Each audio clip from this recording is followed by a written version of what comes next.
VOA News. I'm Joe Ramsey. Israelis in Jerusalem and Tel Aviv on Tuesday marked 1 month since the devastating attacks by Hamas militants, honoring victims and hostages by holding demonstrations and candlelight vigils. Hamas militants stormed through Israeli communities near the Gaza Strip on October 7th, killing 1,400 people, taking more than 200 hostage, and sparking Israeli military action which has cost 10,000 lives in the enclave, according to Palestinian authorities. Hamas is a U.S.-designated terrorist group. Gaza City residents escaping on Tuesday said they passed Israeli tanks in position to storm the city after Israel gave civilians still trapped inside a 4-hour window to leave. Reuters correspondent Olivia Chan has more. Volker Turk, the United Nations Human Rights Commissioner, said on Tuesday that he is extremely worried about the situation in Gaza. And it is really important that a solution is found to end the violence and to get out of this horrible humanitarian and human rights situation for what's happening in Gaza. Both Israel and Hamas have rebuffed calls for a halt in fighting. Israel says hostages should be freed first. Hamas says it will not free them or stop fighting while Gaza is attacked. Reuters correspondent Olivia Chan. Prime Minister Benjamin Netanyahu said on Tuesday there will be no fuel delivered to Gaza and no ceasefire with Hamas unless hostages seized by the Palestinian militants are freed. In a televised statement marking the first month of Israel's war with Hamas, Netanyahu also warned Iran-backed Hezbollah, quote, "It will be making the mistake of its life if it opens a new front on the war from its base in Lebanon." This is VOA News. Turkish President Recep Tayyip Erdogan has voiced strong support for Hamas in its war against Israel, but at the same time, analysts say Turkey remains a vital energy transit route for Israel. Dorian Jones reports from Istanbul. During his visit to Ankara this month, Iranian Foreign Minister Hussein Amir Abdullahian called on countries delivering oil to Israel to cut their supplies in response to the Israeli assault on Gaza. Turkish Foreign Minister Hakan Fidan ignored the call. Analysts say because Turkey remains a key transit country for Israeli oil through the Turkish port of Ceyhan. Despite Erdogan ramping up his rhetoric against Israel and calling Hamas a liberation movement, the flow of oil through Turkey to Israel continues. Dorian Jones, VOA News, Istanbul. U.S. Secretary of State Antony Blinken has urged Rwanda and Congo to de-escalate tensions and withdraw troops from their border following increased fighting that has displaced nearly 7 million people. The U.S. State Department said Blinken spoke separately by phone with the Congolese president and Rwandan president about the, quote, volatile situation and worsening humanitarian crisis along the border. Fighting between M23 rebels and militias loyal to the Congolese army has intensified in eastern Congo. The Congolese government has repeatedly accused Rwanda of supporting the M23 rebels, which Rwanda denies. NATO has announced the formal suspension of a key Cold War-era security treaty in response to Russia's pullout from the deal.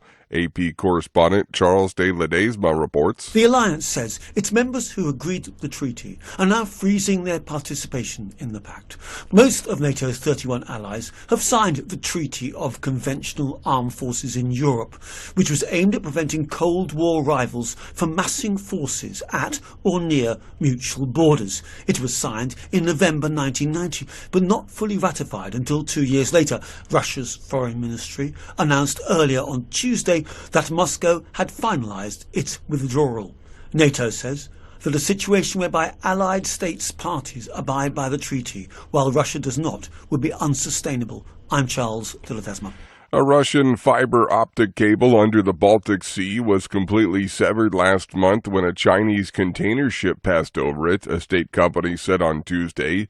Finnish investigators have already said they suspect the vessel of causing serious damage to the nearby Baltic Connector gas pipeline by dragging its anchor over the seabed during the same voyage. I'm Joe Ramsey, VOA News.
Thank you for watching.